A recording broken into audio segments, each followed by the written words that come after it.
प्यारे बच्चों नमस्कार। मैं आपका वेलकम करता हूं आपके इस खूबसूरत से प्लेटफॉर्म अपना फिजिक्स पर। प्यारे बच्चों, आज हम आप लोगों के लिए लेकर आ गए हैं क्लास 9th का एक खूबसूरत सा टॉपिक जिसका नाम है गति।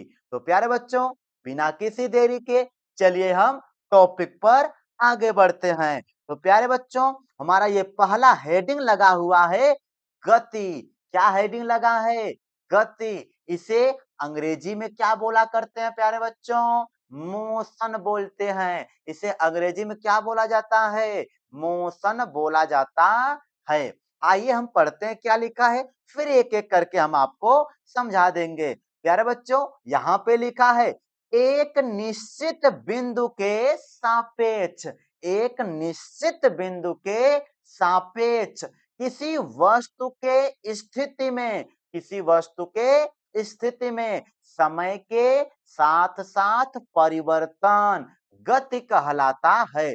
प्यारे बच्चों, एक निश्चित बिंदु के सापेक्ष किसी वस्तु के स्थिति में, स्थिति मतलब या जगह में परिवर्तन समय के साथ साथ परिवर्तन गति कहलाता है। प्यारे बच्चों, एग्जाम्पल क्या लिखा है इसे हम पढ़ते हैं, आपको सिखाते हैं। लिखा है जैसे सड़क पर चलती वाहन। प्यारे बच्चों, मान लो ये एक सड़क है और आप सड़क के किनारे ऐसे खड़े हो और बगल से एक कोई कार है, वो कार ऐसे चलती हुई आगे की तरफ जा रही है। प्यारे बच्चों, वो कार आपके सापेक्ष क्या कर रही है? गति कर रही है। ठीक, और भी उदाहरण है प्यारे बच्चों। उड़ती हुई पक्षी। प्यारे बच्चों, जब कोई पंछी उड़ रही होती है तो वो आपके सापेक्ष क्या कर रही है? गति कर रही है, क्योंकि पंछी जब उड़ रही होती है तो उसका स्थिति बदल रहा होता है। समय के साथ साथ उस पंछी का स्थिति बदल रहा होता प्यारे बच्चों। तो हम कह सकते हैं पंछी भी क्या कर रही थी? गति कर रही थी। इसके आगे प्यारे बच्चों, पटरी पर चलती रेलगाड़ी। ठीक है, जो ट्रेन होती है यानी रेलगाड़ी होती है, जब वो पटरी पे जा रही होती है ना और हम एक जगह खड़े होके देखते हैं ना, तो प्यारे बच्चों, हमारे सापेक्ष वो रेलगाड़ी क्या कर रही थी? गति कर रही थी।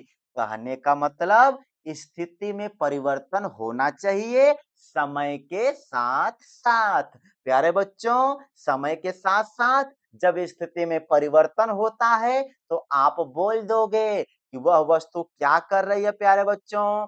गति कर रही है। ठीक है, और भी कुछ उदाहरण बता दें। आप अपने स्कूल जाते हो, जब आप साइकिल चला रहे थे प्यारे बच्चों, जब आप साइकिल चलाते हुए स्कूल जा रहे थे, तो उस समय आप गति कर रहे थे। क्या कर रहे थे आप? गति कर रहे थे। प्यारे बच्चों, आप गए अपने स्कूल में एक क्लास में बैठ गए। जब बैठ गए तो आप उस समय गति नहीं कर रहे हो।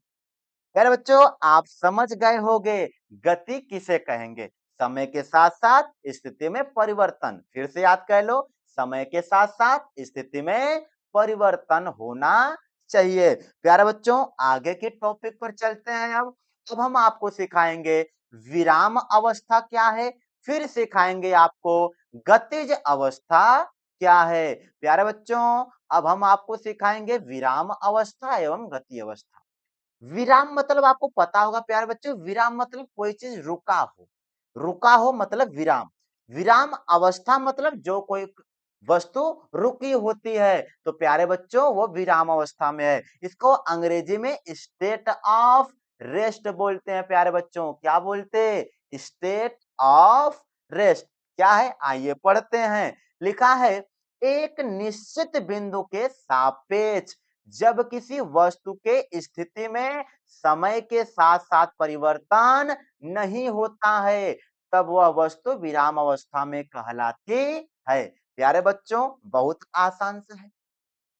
जब किसी वस्तु के स्थिति में समय के साथ साथ परिवर्तन नहीं हो प्यारे बच्चों, जैसे जैसे प्यारे बच्चों, हम आपको एक उदाहरण यहाँ पे बताए हैं, मेज पर रखी किताब। प्यारे बच्चों, हमने आपको उदाहरण क्या सिखा दिया? मेज पर रखी किताब। ये जो उदाहरण है आपका मेज पे रखी किताब, कोई मेज है उस पे किताब रखी हुई है। बताओ उस मेज से किताब अपने आप चलने लगेगी क्या? नहीं चलेगी ना, वो अपनी जगहिये पे रहेगी ना। उसका स्थिति तो नहीं बदलने वाला है। यानी मेज पे रखी किताब क्या है? विराम अवस्था में है। प्यारे बच्चों, कक्षा में लगा ब्लैक बोर्ड, आपके कक्षा में जो ब्लैक बोर्ड लगा होगा ना, वो भी किस अवस्था में है प्यारे बच्चों? विराम अवस्था में है, क्योंकि उस ब्लैक बोर्ड का स्थिति बदलने वाला नहीं है। समय के साथ-साथ उस ब्लैक बोर्ड का स्थिति नहीं बदलेगा। प्यारे बच्चों, ये हमारे पीछे भी ये एक व्हाइट बोर्ड लगा है। यह व्हाइट बोर्ड हमारे सापेक्ष इसका भी स्थिति नहीं बदलेगा। ये जो व्हाइट बोर्ड लगा है प्यारे बच्चों, यह व्हाइट बोर्ड किस अवस्था में है? विराम अवस्था में है प्यारे बच्चों। आप समझ पाए होंगे। एक और उदाहरण अपने मन से बता दें। प्यारे बच्चों, आप स्कूल में बैठे हुए हो, आप हो और आपका दोस्त, दोनों लोग साथ में बैठे हो।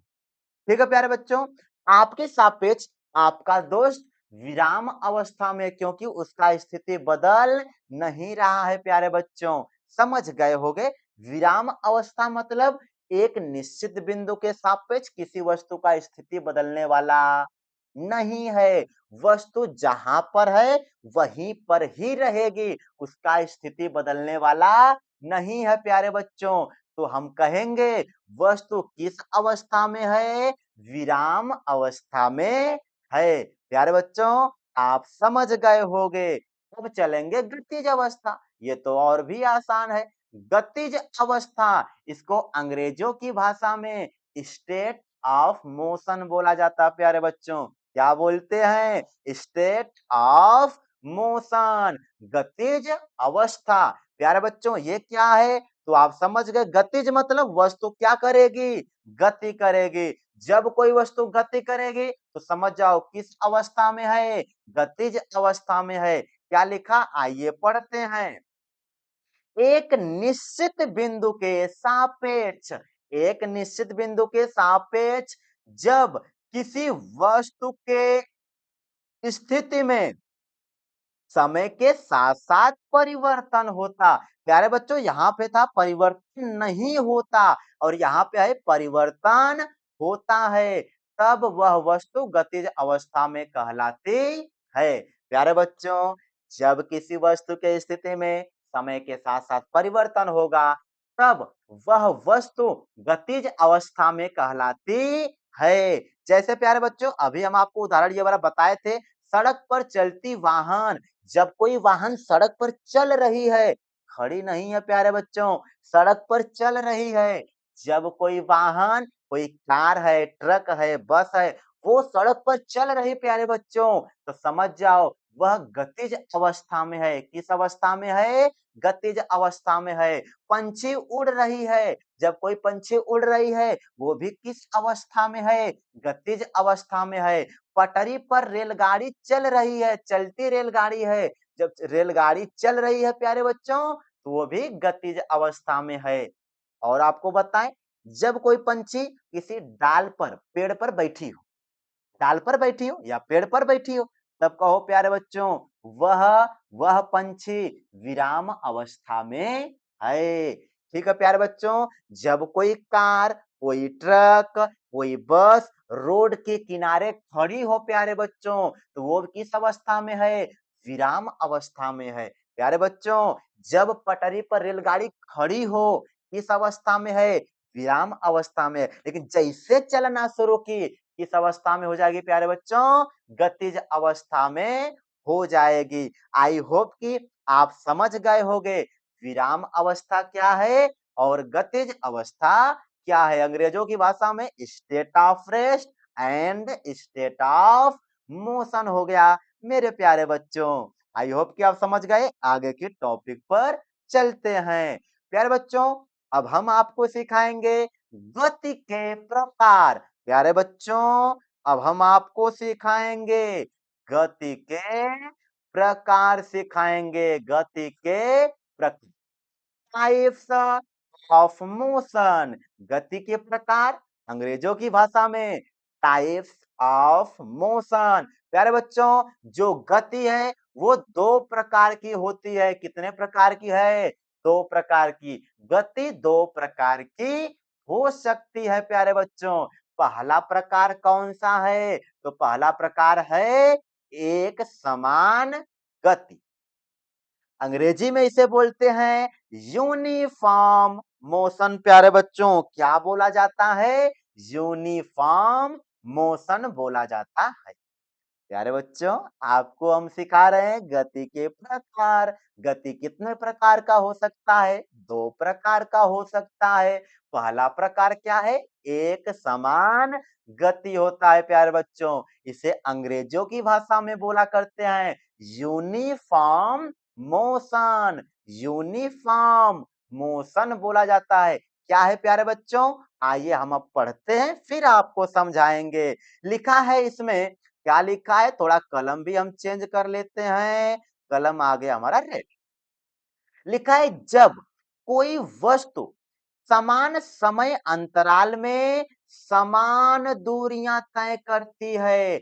जब कोई वस्तु समान समय अंतराल में समान दूरियां तय करती है तो उसकी गति को एक समान गति कहते हैं। प्यारे बच्चों, बहुत ही आसान सा है।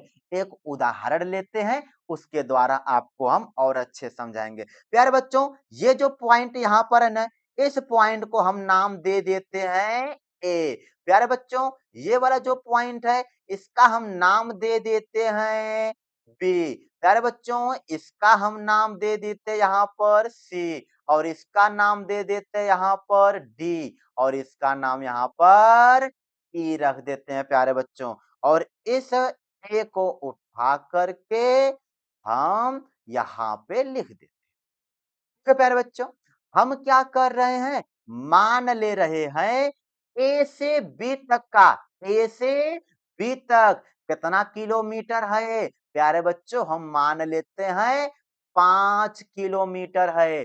इसके बाद बी से सी कितना है प्यारे बच्चों?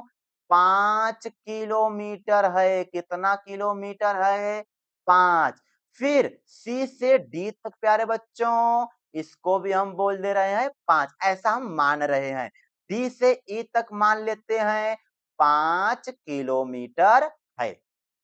प्यारे बच्चों, ए से बी तक जाने का समय हम एक उदाहरण मान लेते हैं। उदाहरण हम मान लेते हैं कितना घंटा है? 2 घंटा है। एक अपने मन से उदाहरण ले लेते हैं। कितना घंटा है प्यारे बच्चों? 2 घंटा है। ठीक है। एच आर एस मतलब आवर्स, मतलब घंटा। 2 घंटा हो गया। बी से सी का भी प्यारे बच्चों 2 आवर्स मतलब 2 घंटा हो गया। फिर यहाँ भी हम 2 घंटे मान लेते हैं और यहाँ भी हम 2 घंटे मान लेते हैं। प्यारे बच्चों, बहुत आसान है, आप समझिएगा। एक समान गति, जब कोई वस्तु समान समय में समान दूरियां तय करती है। समान समय में प्यारे बच्चों समान दूरियां तय करती है। जैसे ए से बी तक। प्यारे बच्चों, ए से बी कितना दूरी था? 5 किलोमीटर। कितना समय लगा? 2 घंटे का समय लगा। 5 किलोमीटर गया तो 2 घंटा लगा। फिर प्यारे बच्चों आगे फिर 5 किलोमीटर चला। कितना घंटे का समय लगा? 2 घंटे का समय लगा। प्यारे बच्चों फिर आगे देखो, फिर कितना चला? 5 किलोमीटर।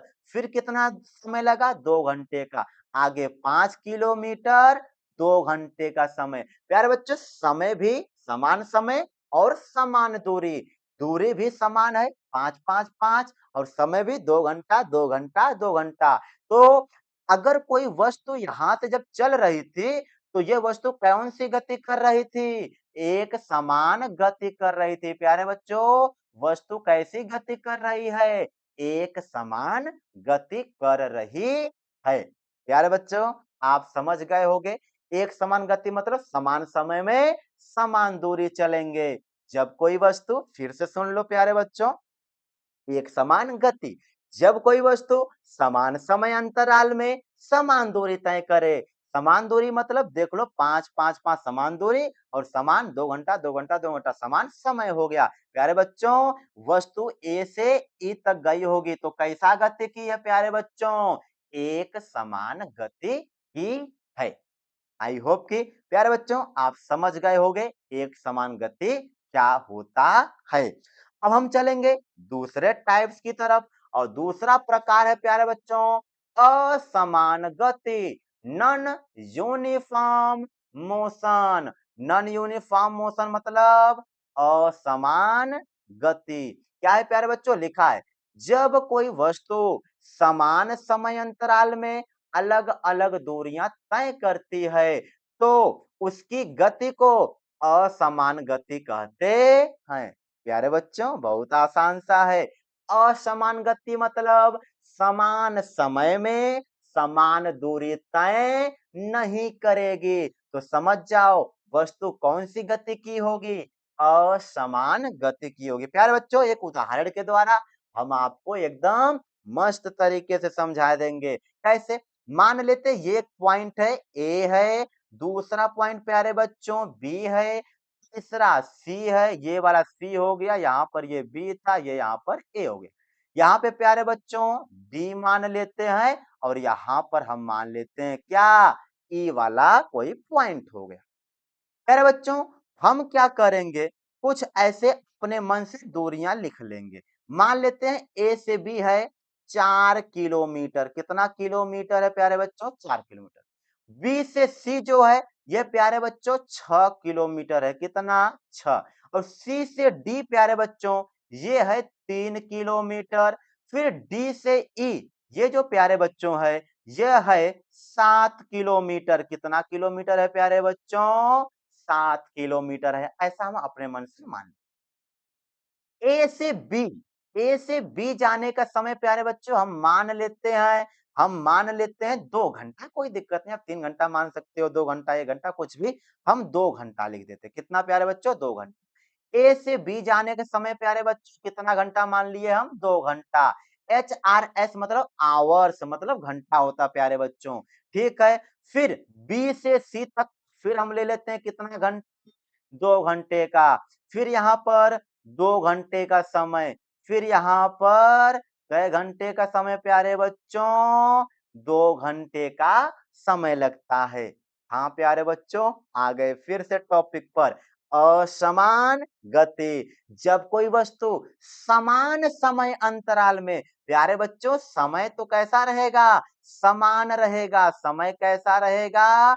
समान रहेगा। लेकिन अलग अलग दूरियां रहेगा। दूरियां अलग अलग रहेगा। समझ जाओ वस्तु की गति कैसी होगी? असमान गति। प्यारे बच्चों यहाँ देखो 2 घंटा में 2 घंटा में कितना किलोमीटर चली वस्तु? 4 किलोमीटर। हम मान लेते कोई वस्तु यहाँ ए पर रखी है। ए से वस्तु जा रही है। ए से वस्तु जा रही है। कहाँ तक जाएगी? ई तक जाएगी। जब ए से बी पर गई प्यारे बच्चों 2 घंटे का समय लग गया। 4 किलोमीटर वस्तु चली है। प्यारे बच्चों बी से सी तक कितना घंटा समय लग गया? 2 घंटा समय लग गया। लेकिन देखो भाई 6 किलोमीटर चली है। प्यारे बच्चों इधर 2 घंटे में 4 चला, इधर 2 घंटे में 6। आगे 2 घंटा फिर लग गया। इधर प्यारे बच्चों कितना चल गया? 3 किलोमीटर। फिर आगे 2 घंटा में कितना? 7। प्यारे बच्चों समय तो बराबर है लेकिन दूरियां अलग अलग हैं। तो समझ जाओ यह वस्तु कैसी गति कर रही है? असमान गति कर रही है। प्यारे बच्चों आप समझ गए होंगे असमान गति मतलब समान समय में समान दूरी तय नहीं करेंगे। हाँ प्यारे बच्चों आई होप कि आप समझ गए होंगे। चलेंगे आगे की टॉपिक पर। तो अब हमारा टॉपिक आ गया प्यारे बच्चों भौतिक राशियां। कौन सी राशियां? भौतिक राशियां। प्यारे बच्चों अंग्रेजों की भाषा में इसे क्या बोलते हैं? Physical quantities. क्या बोलते हैं? फिजिकल क्वांटिटीज मतलब भौतिक राशियां। कैसी राशियां? भौतिक राशियां। प्यारे बच्चों क्या है आइए आपको सिखाते हैं। ऐसी राशियां जिनका मापन किया जा सकता है, भौतिक राशियां कहलाती हैं। प्यारे बच्चों, बहुत आसान सा है। ऐसी राशियां जिनका मापन किया जा सकता है, यानी जिसे माप तौल सकते हैं, उसे क्या कहते हैं प्यारे बच्चों? भौतिक राशियां कहते हैं। जैसे प्यारे बच्चों कुछ उदाहरण हम लेते हैं। द्रव्यमान, क्या लेते हैं प्यारे बच्चों उदाहरण? द्रव्यमान। प्यारे बच्चों बाजार जाओगे तो कहोगे हमें 5 किलो आलू दे दा, तो 5 किलो जो बोलते हो ना, तो 5 किलो द्रव्यमान नापते हो। तो द्रव्यमान क्या है? एक भौतिक राशि है। प्यारे बच्चों समय, कोई पूछता है कितना बज रहा है घड़ी में कितना बज रहा है, तो समय बताते हो ना, यानी समय का तो मापन कर सकते हैं। तो समय भी कैसी राशि है? भौतिक राशि है। इसके अलावा ताप, ताप जिसे लोग बोलते हैं टेम्परेचर, ताप या फिर बोलो तापमान। तापमान भी कैसी राशि है प्यारे बच्चों? भौतिक राशि है। क्योंकि लोग बोलते हैं ना, आज 46 डिग्री टेम्परेचर था, आज 37 डिग्री था, ऐसा लोग बोलता है ना, यानी तापमान का भी मापन किया जा सकता है। ठीक इसी तरह और भी बहुत सारी राशियां होती हैं जिनका मापन किया जा सकता है। तो जिनका मापन कर पाएंगे उसे हम लोग कौन सी राशि बोलेंगे प्यारे बच्चों? भौतिक राशि बोलेंगे। तो आई होप कि आप समझ गए होंगे, ऐसी राशियां जिनका मापन किया जा सकता है उसे भौतिक राशियां कहते हैं या भौतिक राशियां कहलाती हैं। ये भौतिक राशियां कितने प्रकार की होती प्यारे बच्चों? दो प्रकार की भौतिक राशियां, दो प्रकार की होती हैं। पहला कौन सा? अदिश राशियां। कौन सी राशियां प्यारे बच्चों? अदिश राशियां। इसको बोला जाता है स्केलर क्वांटिटीज। कैसी क्वांटिटीज? स्केलर। और दूसरे नंबर पे प्यारे बच्चों सदिश राशियां, इसे बोला जाता है वेक्टर क्वांटिटीज। यानी भौतिक राशियां कितने प्रकार की होती हैं? दो प्रकार की होती प्यारे बच्चों। पहला प्रकार अदिश राशियां, दूसरा प्रकार सदिश राशियां। अदिश को अंग्रेजी में स्केलर क्वांटिटीज, सदिश को वेक्टर क्वांटिटीज बोला जाता है मेरे प्यारे बच्चों। तो आई होप कि आप समझे होंगे भौतिक राशियां क्या है और इनके प्रकार क्या है। ठीक है प्यारे बच्चों, अब आगे के टॉपिक पर चलते हैं। आगे अब हम आपको सिखाएंगे अदिश राशियां क्या है। प्यारे बच्चों बहुत आसान सा है। क्या? अदिश राशियां। कौन सी राशियां? अदिश राशियां। अदिश को अंग्रेजी में स्केलर, अभी हमने आपको सिखाया। क्या लिखा है प्यारे बच्चों? अदिश। प्यारे बच्चों इसका मतलब हम आपको सिखा देते हैं। लिखा है क्या? अदिश। ठीक है। अदिश मतलब ये आपको याद कर लेना है जिसमें दिशा न हो।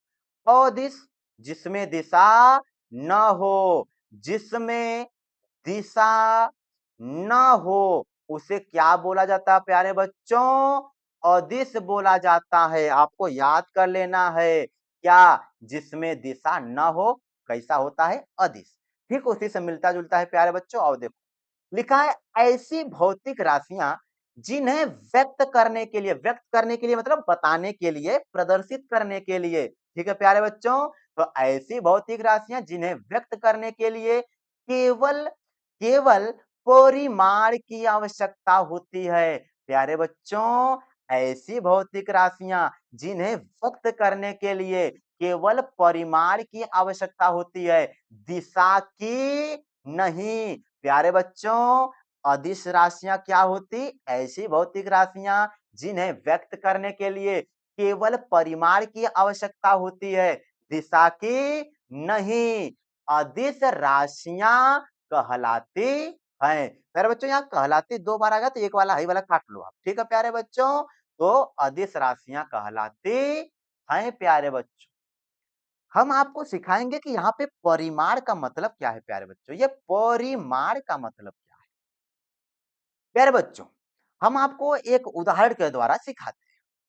अगर हम आपसे पूछे, ठीक है, अगर हम आपसे पूछे कि आप कितने घंटे पढ़ाई करते हो? तो आप ईमानदारी से बताना, तो आप कितने घंटे बोलोगे? सर जी, हम कितने घंटे पढ़ाई करते हैं? 2 घंटे। कितने घंटे पढ़ाई करते हैं प्यारे बच्चों आप? 2 घंटे पढ़ाई करते तो यहाँ पर जो 2 बोल रहे हो प्यारे बच्चों, ये जो 2 संख्या बोल रहे हो ना, यह आपका परिमाण है। क्या है प्यारे बच्चों? परिमाण है। ठीक उसी तरह और भी उदाहरण, बाजार गए और आप बोले कि आप हमको 3 किलो टमाटर दीजिए। क्या दे दीजिए? 3 किलो टमाटर। प्यारे बच्चों, ये टमाटर हमने लिख दिया, यहाँ पे 3 किलो लिख दो। 3 किलो क्या चाहिए प्यारे बच्चों? टमाटर चाहिए। तो यहाँ पर जो 3 बोल रहे हो ना, ये आपका क्या है? परिमाण है प्यारे बच्चों। कितना? 3। तो आप समझ गए होंगे परिमाण का मतलब क्या है।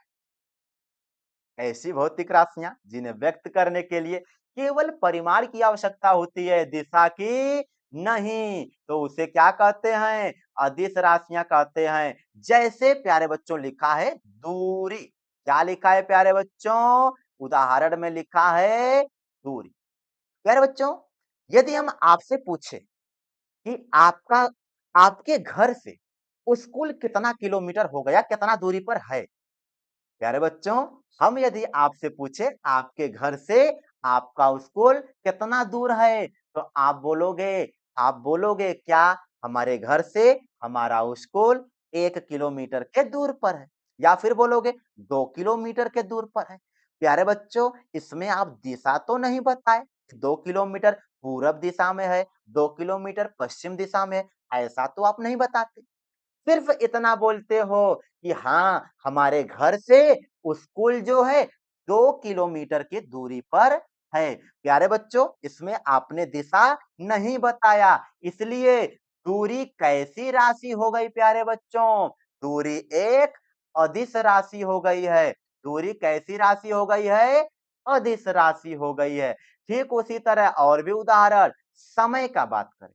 अगर हम आपसे पूछें कि बताओ कितना टाइम हो रहा है तुम्हारे घड़ी में, तो आप बताओगे, कोई भी जो समय हो रहा है बताओगे, सर जी हम आपको बता दें इस समय 5:40 हो रहा है। तो प्यारे बच्चों, 5:40 जो बता रहे हो ना, 5:40, तो प्यारे बच्चों ये आपने सिर्फ परिमाण बताया, कहीं पे दिशा नहीं बताया कि 5:40 पूरब पश्चिम, ऐसा तो नहीं बताते। कहने का मतलब खाली आपने परिमाण बताया 5:40, आपने दिशा नहीं बताया प्यारे बच्चों, इसमें दिशा नहीं होता है। कहने का मतलब समय भी कैसी राशि है? अदिश राशि है। द्रव्यमान अभी हमने आपको सिखाया, जैसे कहोगे जाओ बाजार 5 किलो चीनी दे दीजिए, 5 किलो चीनी मांगो तो 5 किलो, ये क्या है आपका? द्रव्यमान है। ठीक उसी तरीके से तापमान, लंबाई, ऊर्जा, कार्य और भी ऐसी राशियां हो सकती हैं प्यारे बच्चों, जो कि अदिश है। ठीक है प्यारे बच्चों, अदिश मतलब जिसमें दिशा ना हो, केवल क्या होगा प्यारे बच्चों? परिमाण होगा। ठीक है प्यारे बच्चों, आगे चलते हैं। आई होप कि आप अदिश राशियों को सीख गए होगे। अब हम चलेंगे दूसरा प्रकार, जो कि है सदिश राशियां। कौन सी राशियां प्यारे बच्चों? सदिश राशियां। आपको यहाँ पर हम सिखाएं प्यारे बच्चों, सदिश। क्या सिखाएं आपको? सदिश। स मतलब साथ में। प्यारे बच्चों ऐसे आप याद कर लो, स माने क्या होता है?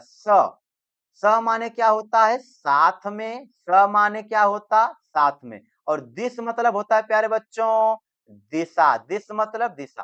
कहने का मतलब दिशा इसमें साथ में रहेगा। सदिश मतलब दिशा क्या रहेगा?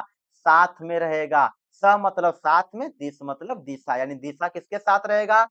दिशा साथ में रहेगा तो सदिश राशियां हो जाएगा। जैसे प्यारे बच्चों यहाँ पे लिखा है सदिश राशियां, ऐसी भौतिक राशियां जिन्हें व्यक्त करने के लिए परिमाण के साथ साथ दिशा की भी आवश्यकता होती है। प्यारे बच्चों परिमाण तो रहबे करेगा, उसमें दिशा भी जरूर से रहेगा। तो कैसी राशि हो जाएगा? सदिश राशि हो जाएगा। ऐसी राशियां जिसमें परिमाण के साथ साथ दिशा भी होता है प्यारे बच्चों, उसे हम सदिश राशियां कहते हैं। जैसे बल। बल कैसी राशि है? सदिश राशि है। कैसे? सर जी थोड़ा समझा दीजिए। हाँ, प्यारे बच्चों, आप क्या करना, जा करके दीवार, कोई भी घर दीवार है घर में, ऐसे धक्का दो।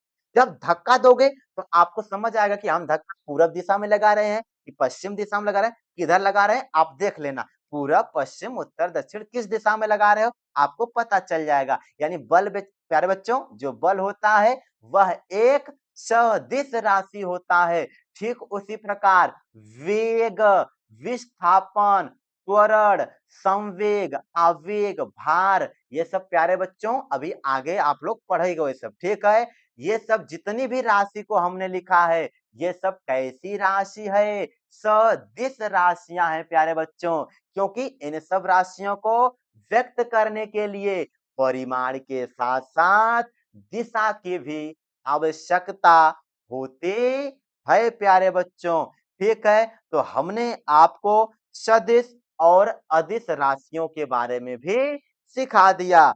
प्यारे बच्चों, बस आज के लिए ही इतना ही। यदि आप इस पूरी वीडियो को देखे होंगे तो आपको तहे दिल से धन्यवाद, धन्यवाद, धन्यवाद। प्यारे बच्चों, चलो मिलते हैं नेक्स्ट क्लास में। तब तक के लिए पढ़ाई करते रहें। ऑल द वेरी बेस्ट मेरे प्यारे बच्चा लोग।